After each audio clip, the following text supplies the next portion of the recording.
Okay, this week in Daniel chapter 5, as we've been in this series called Different, we're introduced to another king that Daniel's basically been called to interpret to. And this week in Different, what we talked about is that if you want to make a difference, you've got to have a different kind of leader, a different kind of focus, and a different kind of king on the throne of your heart, of your life.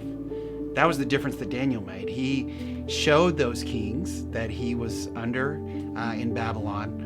He didn't just tell those kings what it was like to follow the one true king. Matthew 6:33 says this, that first seek his kingdom and his righteousness, and all of these things will be added to you. This week in Daniel chapter 5, we're introduced to a king named Belshazzar. And when the scene opens, there's a big raucous party going on. And Belshazzar is having a great time, and he pulls out the sacred vessels of God and begins to drink wine out of them and toast not to the Most High God, the one true God, but to the gods of silver and gold. And then something supernatural happens.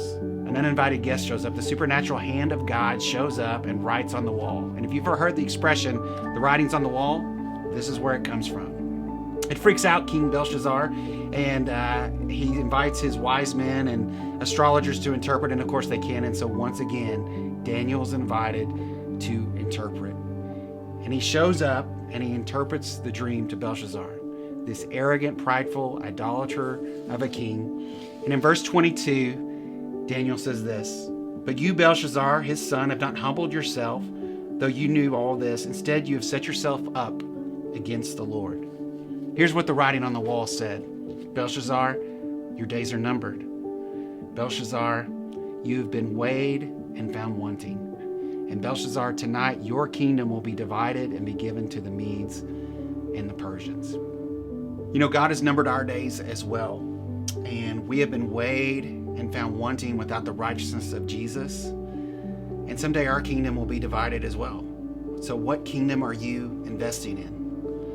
You know, can we learn from the mistakes of the past and humble ourselves, the mistakes of others and not just ourselves? And just like Belshazzar, there is an enemy outside the gate. The Persians invaded that very night.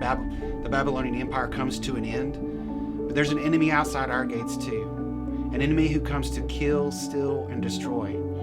But God offers a different life when we put him on the throne of our heart. He offers a life that is truly life, an abundant life. And so we have a choice to live differently, with a different kind of focus, a different kind of leader, a different kind of king on the throne of the heart of our life. Seek first his kingdom and his righteousness.